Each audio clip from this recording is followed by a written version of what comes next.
tó nǹkan àrò ọmọ nàìjíríà tọkùnrin tọbìnrin nílé lóko lọ́nà ọjà kédébékè báyà ààbò ọlọ́run àyà wa pẹ̀lú orin o kété làbórí ogun coronavirus kò gbòde kan o ikú gbélé ikú àmúmọ́ra ikú àtẹ̀mọ́ra nàìjíríà ikú àforítì lágbára ọlọ́run lágbára Elédùmarè àmórí ti kú ọlọ́run ayọ̀ á nínú ọ̀fìn ọlọ́run Elédùmarè àgbẹ̀ àlékè yẹn wèrè ká yẹn sípò kankan mú yà jẹ́ a ṣé bí àti ká nílà máa rárá yàn sípò àtò nínú orin àtò nínú òdò àyàn sípò tán àdákú débẹ̀ àdákú gorí oṣù tán àṣọ pàkọ́ èsùn kankan pẹ̀lú mẹ̀kúnnù mọ́ ayé kékeré àdá lédè lágbẹ̀yìn kékeré àkísà lágbẹ̀yìn kékeré pogiro ìyọba nǹkan àjòkó sílẹ̀ ẹ̀sùn náà ẹ̀sùn mi ẹ̀sùn ọ̀nà ẹ̀sùn jíjẹ ẹ̀sùn kankan yóò bí mo ṣe láàgùn nínú lọ́ra mi lùpàkẹ́ ẹ̀sùn náà kọ̀mọ̀ yọ̀mọ̀ tán fáànù èsì lélẹ́bẹ̀ ẹ̀sùn ní yọ̀tán ẹ̀sùn nìkan yọ̀tán ẹ̀sùn ní yọ̀mọ̀ kan gbọ̀kẹ́ ẹ̀sùn náà ọ̀nà gan abàjẹ́ ọ̀nà kàn máa gan láàrin bí kándù ṣùlù la ìgbé bá ojú rẹ̀ tiẹ̀ olórí burúkú kan pé alápàṣẹ wọn àwùtán ọ̀gbẹ́ni wèrè kan pé àrígbàjàbí àmìrà kẹ̀lé house of rep èyí nà kété ńkóra ọjọ́ mọ́tò 45 million líyẹ kété náà lò imagine ẹ̀yẹ ẹ jẹ́ ká ṣíra wa létí ìjà fúnra lè ṣí tí àyè yẹ ṣé yọ 365 people ló wà ní house of rep 365 representative la níbẹ̀ imagine mọ́tò 45 million fún èèyàn kọ̀ọ̀kan fórí kọ̀ọ̀kan you understand that's 1.2 trillion that is 1.2 trillion kàn yá kó sínú ìjọba kàn yá kó sínú economy Japan ọmọ Ìgbò ní Nàìjíríà níbẹ̀ kẹ̀ṣẹ̀ mọ́tò náà kí ló dé tí wọ́n lè lọ tó lọ kọ́ patronize ọmọ Ìgbò yẹn kàn dẹ̀ ra cheaper rate kàn ra mọ́tò yẹn cheaper rate kàn máa lò kọ́ bá ṣe mọ́tò lọ òrìṣà wọn tó gbà àwọn olórí burúkú rádàdà àwọn lòṣì àwọn ọmọ ìjọba ẹ̀rí tó ń wọ bẹ̀sáyà àwọn tó kún wọn ẹ̀fà rò pé wọ́n tẹ̀lé dépò ọ̀la nílé ayé wọn tí wọ́n ẹ̀fà mọ̀ pé wọ́n lè dépò àpàṣẹ wọ́n dépò àpàṣẹ tẹ́sí kan máa fọpẹ́ fọlọ́run kan máa bẹ̀rù ọlọ́run iṣẹ́ náà sọbẹ̀ dípò ẹ̀jẹ̀ nǹkan tí wọ́n rí lò nílé ayé wọn tí bàbá yálàyà wọn ò rí lò òun náà bẹ̀ sí béèrè fún mọ́tò 45 million lẹ́ẹ̀kan ṣoṣo kí lẹ fẹ́ fi ṣe mọ́tò fẹ́ gbé yín lọ sọ́run ni ṣé mọ́tò lè gbé yín láti bí lọ sí London ṣó lè gbé ojú òtẹ̀tì nígbà tẹ́ bá rán mọ́tò 45 million tẹ́ ló Nàìjíríà ṣé ẹ lè gún mọ́tò láti bí lọ sí London àbẹ́ lè gún láti bí lọ sí US ṣé ẹ lè gún lọ sí US ni ẹ̀yin olórí burúkú àpọ̀dà olórí burúkú dédé wọn ẹ kàn kàwé lásán ẹ̀ ní wisdom yes you guys are educated but you don't have wisdom you lack wisdom education nìkan lẹ́ni ẹ̀ ní another thing aside education you have nothing again except free skill ẹ lè jalè ẹ mọ lè jà dáadáa you know how to steal very well stealing skills ó wà ẹni yẹ dáadáa yẹ àfọyín ní credit fún yẹn ẹ̀dẹ̀ gbóyìnbó grammar nǹkan tẹ́ ẹ ní náà nìyẹn olórí burúkú dédé ẹ ní ọpọlọ ẹ ní wisdom tẹ́ lè fi build ìlú ẹ ní wisdom tẹ́ lè fi sọ ìlú dọ̀tun ẹ ní wisdom tẹ́ lè fi smile sójú àwọn ènìyàn yín àwọn tẹ́ ń rule àwọn tẹ́ ń govern constituency deals tó ń fún yín every month what are you doing with it everywhere is just is a shamble all constituency SCB kankan yọnyọ òdì mọ́sẹ̀tẹ̀ SCB kan lójútu kétọ́ ọ̀nà èrí jágẹ́jágá kétọ́ ọ̀nà èrí rádaràda ẹ̀ẹ́dẹ́gba bẹ̀ náà ibẹ̀ ní ti kó o constituency ní kékeré ti kó ibẹ̀ ní kékeré ti dàgbà o kí n sì débi kí n dé ni o ìyẹn olórí burúkú ìdébẹ̀ tán kétọ́ kàn bá tún mú kó èké amútú constituency ní ṣe ìyẹn àkóso àpò ọ̀ra ni ìyẹn àtọmọrin àmú agbádùn ìyẹn àjèrè ọmọ òun lágbára ọlọ́run ìyẹn àjèrè ọmọ ni òun kálálẹ́ bá kẹ́ da fún ọlọ́run àwọn kẹ́ bàjẹ́ fún yín ní lágbára Elédùmarè torí kékeré ayé ju ìyà kété mẹ́kún ní sọ́fà ẹ lọ wọ àwọn èèyàn ní títì ẹ wọ àwọn ọmọ tí gbogbo wọn wà ní títì wọn lè lọ skul wọn lè lọ ìyá wọn òbí wọn lè afford láti fi wọn sí skul olórí burúkú yẹn dẹ kọmọ tí ń lọ sí London ẹ kó wọn lọ sí Harvard ẹ kó wọn lọ sí Chicago ẹ kó wọn lọ sí University of Illinois kí gbogbo wọn máa lọ skul bẹ́ẹ̀ ẹ̀yin olórí burúkú dẹ táwọn ìbá tún skul wọn ṣe tí wọn bá gbé skul gidi kalẹ̀ nílùú wọn ṣé ẹ lè mọ́mọ́ yín lọ síbẹ̀ ni ẹ̀yin aláìnírònú alága láti àwọn olórí burúkú dédé wọn yín àjèrè Elédùmarè àfèrè sọ́sẹ́rin ilé kété ní jágbárè pò kí ìró kété ní pápátá kálálẹ́ bá kẹ́ da fún iṣẹ́ ọlọ́run àwẹ̀ àdá fún yín lágbára Elédùmarè kété òkè bá ti mọ́ ni kó jọ pátápátá ìyẹn àjèrè rẹ̀ kì í sí kò lulẹ̀ ayé ìyẹn olórí burúkú ok ìyẹn ńláńlá ń gbé sílẹ̀ tó ní elúmelu ó gbé 1 million sílẹ̀ Dangote gbé 1 billion sílẹ̀ Ọ̀tẹ́dọ́lá gbé 1 billion sílẹ̀ Fọlọ́runṣọ́ Alákìjà gbé 1 billion sílẹ̀ Ṣẹ́gun Agbájé gbé 1 billion sílẹ̀ Two-Face ó gbé 10 million sílẹ̀ federal government kankan fúnra rẹ̀ gbé 23 billion sílẹ̀ Access Bank mú 1 billion sílẹ̀ GTB mú 1 billion sílẹ̀ Senate Bank mú 1 billion sílẹ̀ NNPC gbé 11 billion sílẹ̀ kàmú kojú àrùn àjàkálẹ̀ and ti gbé láti on the 27th of May láti kẹjá ti dáhùn yẹn o 27th of May èyí bá lẹ́nu the 31st up till now kò tí ì sí single citizen kò tí ì sí one single Nigerian citizen tó lè sọ pé òun receive alert inú account òun pé relief package from the federal government.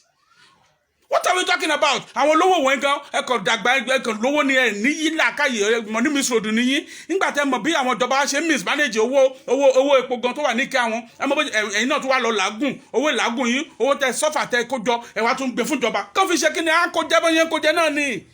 Kò dọ́dọ̀ wa o kẹgbẹ́ o ọ̀gá tó ní ìlúmẹ̀lú 1 billion tó gbé fún wọn òfò ló fi ṣe omi ló dá sí ṣóyẹ ọ̀gá Dangote 1 billion tó gbé fún wọn omi ló dá sí o Fọlọ́nṣọ́ Alákìjà 1 billion tó gbé fún wọn ẹ̀dọ̀dọ̀ àmẹ̀kúnnù àwa mẹ̀kúnnù ẹnu mẹ̀kúnnù ló sọ̀rọ̀ I'm mouthpiece for the vulnerables. Yes, I am a mouthpiece for them. Mo ń sọ̀rọ̀ mẹ́bọ̀jú mi ojú mi ní kété ní o èsùn kan ní kankan yóò mú mi ṣe o èsùn kan akékaka lọ́rọ̀ gbọ́ ní mẹ́ èsùn kan ní kankan yóò mú mi ṣe mọ̀dẹ̀ tí wí sí bá lọ́mọ mi sọ̀rọ̀ kété ní pogiro ìgbèdèmí o àmọ́ ọlọ́run gbèdèmí ewu iṣá ìgbèdèmí but I am sounding it loudly and clearly to you guys that whoever is investing Nigerian money, whoever is inflicting pains on the mekunnus ní agbára ọlọ́run lágbára Olódùmarè àjèrè kété òkè má kójọ dédèrè lágbẹ̀yìn kété àkísà lágbẹ̀yìn kété látòkè délẹ̀ látòrí ọ̀gágun pátá kẹ̀yìn pààyàn lójú ẹ̀ lójoojúmọ́ kẹ̀yìn tàjẹ̀ ìyẹn sílẹ̀ lójoojúmọ́ south east libya ni north east libya ni everyday náà tàjẹ̀ sílẹ̀ ẹ̀jẹ̀ sún kankan president rẹ̀ sún kankan rọrọ̀ sọ ẹ̀kọ́ ìhò lẹ́tẹ̀rẹ̀ náà ni. báwo ni ṣe wicked bẹ irú ẹgbẹ́ ìmùlẹ̀ wo lẹ wà kí lẹ gbé mi kí ló wà láyé àyín tẹ̀tẹ̀ lẹ́mi ọlọ́run rárá tẹ̀tẹ̀ níbẹ̀rù ọlọ́run rárá tẹ̀ ràn àwọn mẹ̀kúnnù tó dìbò fún yín pé kẹ́ débẹ̀ àmọ́ bẹ́ẹ̀ kò blame orin náà jàre gbọ̀kọ́ jẹ́ pé àgàn mẹ̀kúnnù náà Ghana ló yà kẹ̀dùn náà yà ẹ̀dùn wá kọ́ba tuntun pẹ̀lú ẹ̀sán pàkẹ́jẹ́ àtúnrún alẹ́ lórí ara ni àtọ́ àparanà torí ti irú ògìgì wo lè ṣàìsọ irú àṣàṣe wo lè ṣàìsọ ara ìlú gan náà kẹkọjá yóò kẹjá náà yóò ronú kẹjá náà yóò reason láyọ̀ rárá wípé àtúnṣe kíkéde kí gbé kí n pápọ́ tí ìbò ní aṣípé kí mẹ́rọ yẹ kẹ́yẹ kankan mo dìbò kò yín àjọjú àtìyìn àmọ́ irọ́ ni kí bá tuntun gbé ráìsì yànídé àsìkò kan yẹ kí a pé ráìsì lè yí bá yín pín àsìkò kẹbí pa everybody lè yín jáde síta kí n pín kété ni olórí burúkú ni dáwùjọ kó federal government kẹ yóò ṣe káyìn kí federal government lè ṣe kíni ṣe bí gbogbo ala ní BVN ẹ ṣe àwọn ẹ̀tú BVN about 40 million people in this country 40 million people are running accounts and they have their BVN. Why don't you channel this money? Why don't you share this money through the BVN method? Why? It is day 7 now. Tí gbogbo àti wà létí lockdown is day 2 now. Total lockdown is day 2. Stay at home is day 7 now. Ó ti dọjọ́ méje kìkìtà tó ń tẹ kọ́tí dọ́ọ̀lù ní Nàìjíríà. Yet there is no relief package. House to house testing ṣé àyẹ̀kẹ́ ti aṣẹlẹ̀ bá gan ni pé ṣé àmọ́nìkan lárùn gan lọ́ra ni àmọ́nìkan ní àmọ́nì ndébọ̀rà kan ẹ̀ ní àmọ́nì kankan ẹ̀ kò sí isolation center kankan nítòsí anybody. Ṣáyé ni ìjẹ́ ẹ̀yìn kì í gbéra níjọba ṣáyé ni ìjẹ́ ẹ̀yìn kà á yàn sípò ṣáyé ni kété ní ìjẹ́ bá lágbára lọ Olódùmarè lágbára lọ ọba mímọ́ kọ dọ́jọ́ ìní kété ní ìyàjú ìyàgbẹ̀yìn ni ìyàmúkà bámọ̀ lẹ́run ni àdúró jẹun kété kì í làágùn kì í kúkú làágùn náà kẹbọ kété kì í ṣe lulẹ̀ ayé rin kété kì í kó jẹ lọ́nà òjijì tọ́yà tọmọrin kété pé gbòógìrò àdúró jẹ àrójú jẹ àṣẹ́gun sí ni àjọbẹ̀rẹ̀ lágbára Ọlọ́run Èdùmàrè àmúyà jẹ bí ṣe múyà jẹ kété mẹ̀kúnnù àwọn ìyá kan wà bẹ́ẹ̀ yẹn níbi iwájú ọ̀dọ̀ mi bíbá yìí níbi iwájú ọ̀dọ̀ mi bíbá ẹkún báyìí wà lójú wọn náà rìn jíjẹjẹ kò sí oúnjẹ kò sí nǹkan kan àwọn àdúgbò ni wọn á ní láti lọ máa dá wọn cup of rice láti gbogbo láti máa kó fún wọn ṣó dà bẹ́ẹ̀ irú ẹ̀ṣẹ̀ wo la ṣẹ̀yìn irú ẹ̀ṣẹ̀ wo làwọn ọmọ wa ṣẹ̀yìn àwọn innocent children tó yẹ pé wọ́n ti ju 10 years 5 years 6 years they are suffering òyàkèmí àbáránjẹ náà tún gbé kan tó yẹ jẹ bá sọ yẹ bẹ́ẹ̀ sọ dá bá lulu kan bí kétera àṣà lọ sá bọ́ọ̀dù màá yá àṣùṣe factory màá yá àṣùṣe kẹ́nìkan torí pé family ọjọ́ sọ yẹ bẹ́ẹ̀ nílùú tó lépo àti wàrà tó ní tó ṣàn fún wàrà àtọyìn sọ yẹ ká mọ wa ká lọ máa ká dẹrú nílùú lágbára Èdùmàrè kálẹ̀ lẹ́bàá ká dá fún iṣẹ́ alárò àárín ní òhò lágbára Ọlọ́run tọmọtọmọ ni ìyà sóríire ìtì sóríire àmóríire àdàrú mọ́ ẹ lójú ìyàró jẹun ọmọ kèbábìrì náà kété ọmọ rẹ náà gbogbo náà ṣẹ́kù mọ́ ẹ lójú torí ẹ̀ ń pa mẹ̀kúnnù lẹ́kún ẹ̀ ń fẹ́ ọmọ wa pa wá lẹ́kún lójoojúmọ́ general hospital bẹ́ẹ̀ kò sí oògùn ẹyọ kan bẹ́ẹ̀ tó bá dé wà ní kò lọ́ọ́ rògùn ni you be forced to buy drugs. What kind of leaders are you? What kind of wicked leaders are you guys? Why? Look at me sweating seriously. You guys can see, I am sweating right in my own house. Kò sí mi tí mo fi lè tọ́ sí. Yeah, bí n tiẹ̀ nìkan mi ò lè tán. Kò jù kò síbẹ̀ ní useless. The fan is useless. Everything is stand still. You guys are shameless. Torí pé ti wà ní comfort of your room, gbogbo nǹkan tẹ́ fẹ́ is just at your disposal, so you don't care maybe anybody is suffering out there. Ó mà ṣe o. Tó bá dá dìbò tó bá fẹ́ ká dìbò fún yín, tún wá máa kó rẹ̀sẹ̀, máa tẹ orúkọ yín sára ẹ̀, máa tẹ fọ́tò yín sára ẹ̀. Ẹni tó bá dìbò fún yín lọ́tẹ̀ yìí, lágbára Ọlọ́run á bá yín pín nínú ìyà yín. Yes. Ẹnikẹ́ni tó bá dìbò fún yín lọ́tẹ̀ ní Nàìjíríà yìí, wọ́n á bá yín pín nínú ìyà yín. Ẹ fi wọ́n sílẹ̀, jẹ́ ká máa ṣe bó bá ṣe wọ́n títí ìbínú Ọlọ́run àfi dé. Ìbínú Ọlọ́run gan tẹ̀ ti dé sí wọn sìn. Ṣèbá ni wọn ni coronavirus ti ń jà rà yín sìn. There is social distancing already. Ẹ ti distance wa from beginning. Súnmọ́ wa, lè súnmọ́ yín. So definitely, àrùn tó bá wá sọ́dọ̀ yín náà, ẹ̀yin náà lè máa kó àrùn yẹn láàrin ara yín, because ẹ̀yin náà lẹ́yìn bára yín ṣe lẹ́yìn ọ̀gá ara yín, lẹ́yìn toast expensive wines within yourself ní banquet. Ní àṣoríire, èèyàn olórí burúkú dédé yẹn máa lè. Kan ṣí àmọ́tò 45 million nínú ọ̀gbẹ̀lẹ̀ burúkú kò ló mú ní kẹ́lẹ̀ afford 300 naira láti feed the family rẹ̀. Irú ìkàwọ́ ni yín gan-an, irú ẹgbẹ́ ìmùlẹ̀wọ̀, irú ẹgbẹ́ òkùnkùn àwọ̀ ọ̀dájú wo lẹ ṣe tẹ dájú ẹlòmíà dájú àbúrò ọmọ ìyá ọmọ bàbá kò lè fún 100,000 láti bẹ̀rẹ̀ business. Kò ní lè fún 100,000 láti bẹ̀rẹ̀ business. Tẹ́lẹ̀ àti lè di, no matter how nice you are, no matter how godly you are, the moment you become a politician, the moment you rise into the high profile in politics, you become something else. You become evil completely. Kí ló dé? Irú Ọlọ́run wo ló dá yín ẹ̀yin politician wọ̀nyí náà? Irú Ọlọ́run wo ló dá yín? Gbogbo yín pátá, Ọlọ́run bá mọ́ ìdájọ́ Ọlọ́run ti dé sórí yín. Ìbínú Ọlọ́run dẹ̀ máa wọlé yín lẹ́yọ kọ̀ọ̀kan. Ìbínú Ọlọ́run máa visit gbogbo yín one by one. Mi ò bójú mi o. Kò dẹ̀ sí kẹtẹ́ níbọ̀dí lè fi mí ṣe torí ọmọ Nàìjíríà ni mí. Bọ́dẹ̀ ìwé náà kẹ́ wá mi kẹ́ ṣe anything fún mi. Orí òtítọ́ mo dúró sí. Orí òtítọ́ mo dúró lé, ibẹ̀ náà mo dẹ̀ máa dúró lé. Ṣé gbọ́? Bàbá Ọbásanjọ́ ó fi lé sílẹ̀ pé káwọn èèyàn kan fi ṣe quarantine center ní Abẹ́òkúta. Fine, a dúpẹ́ lọ́wọ́ bàbá kó ṣe yẹn. But ṣó ní láti ṣe ká gbé bàbá yìí to put good hospital in place. Nígbà tó wà ní gọ́ọ̀mẹ̀ntì ṣó ní láti máa fi lé sílẹ̀ pé kó máa fi ṣe quarantine center. Nígbà tó yẹ pé àwọn ò ní ṣe needful nígbà tó wà ń bẹ̀ káàbà òun ṣe lùgbẹ̀kọ̀ náà lórí ìjọba. Iná ní agbágbádá òyà kákà abẹ́rẹ́ rẹ̀ káàkiri kẹtẹ àgbáyé ètùlé rẹ̀ ṣe ẹ̀tọ̀nà ṣe kò sọ́nà. Imagine ó lọ bá I voted him. Mo lè fọwọ́ mi sọ̀rọ̀ ní anytime any day mo vote fún, mo dìbò fún bàbá yẹn ní 1999.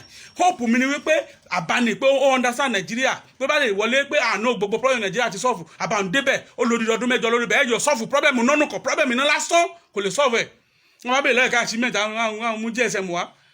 Wá jèrè GSM orí burúkú lọ mọ́ GSM ìyàwó lọ mọ́. Ṣé kọ́ bá mú GSM àdó ní ṣé GSM rètí adé Nàìjíríà ni ṣé GSM rètí adé. Wọ́n kọ́ solve problem kí Nàìjíríà ní gángan ọ̀nà lẹ́yìn ọ̀dẹ̀ wà US wà UK wà lọ sí Japan wà lọ sí kẹtẹ́bí orí bí kẹtẹ́ olúwọn ṣe fine but ṣé nǹkan rẹ̀ tẹ̀ ń wù yín ni? Why are you guys allergic to good things? Why are you allergic to good things? You never can emulate any good thing in your life. All you want is you just want to be oppressing. People will say, yes sir, that is all you want in your life. Kí lẹ gain pẹ̀lú yẹn? Ṣé ẹgbẹ́ yín wọ̀ ìjọba ọ̀run ni? Ẹ̀yin olóṣì olórí burúkú wọ̀nyí. Ó dàbọ̀ jàre yín mi. Happy staying at home. Ẹjọ́ stay safe o. Stay safe o. Ẹjọ́. Ó wà very important o. Àwọn olórí burúkú náà lọ kárùn wọn wá o. Àwọn náà lọ kó wá sílùú wa bá wọn jẹgbẹ́ àdẹ̀ ní bá wọn kú gbé o. Lọ lóyìnbó. Àwọn náà lọ bẹ̀ tó lọ ṣe birthday bàbá 80 years. Bàbá tó ti dàgbà. Àtọkùnmákù amọ̀nàrún máa ń lọ tó ń celebrate 80 years pẹ̀lú 1 billion. Irú olórí burúkú àwọn èèyàn wọlé lé. Òun dẹ̀ ní ambassador to UK. 1 billion wọn dẹ̀ question pé bolo ti rí. Àbẹ́ẹ̀rí àwọn wèrè náà kágbádá wọ̀ láti Nàìjíríà bí wọ́n fly lọ síbẹ̀ wọ́n lọ jẹjẹkújẹ. Wọ́n lọ jẹjọ òyìnbó wọ́n bọ̀ wọ́n kárùn dání wá kẹtẹrin àjèrè pògìrò lẹ́rìn rẹ̀ kan. Ẹ wọ èèyàn mi stay cool jàre àbọ̀ Ọlọ́run wà pẹ̀lú gbogbo yín ilé yín. Ọlọ́run sọ pé táńgàlì ìbínú bá fẹ́ kọjá nílẹ̀ Íjíbítì ó ní ẹ̀yàn ọmọ Ísírẹ́lì ẹ fi ẹ̀jẹ̀ àdó àgùntàn ẹ fi sí ẹnu ọ̀nà yín ẹ fi sí ọ̀nà lé yín pé táńgàlì ìbínú bá dé ó máa ré yín kọjá ikú á ré yín kété kọjá àrùn coronavirus á ré gbogbo yín kété kọjá lágbára Ọlọ́run kò ní yálé gbogbo yín àmọ́ kété olóyàn politician pátá ulé kété lá yà lẹ́yọ kọ̀ọ̀kan àfẹ́yí kọ́ bá ṣèfẹ́ Ọlọ́run àfẹ́yí kọ́ bá ṣèfẹ́ ọmọnìyàn àfẹ́yí kọ́ bá múnú mẹ̀kúnnù dùn àfẹ́yí kọ́ bá mẹ́rin sójú mẹ̀kúnnù kan láìsàn àyálé rẹ̀ gbọ́ kété náà one after the other kété olóyìn pọ̀ láyà lágbára Ẹlẹ́dùmarè ó dàbọ̀ jàre ire o.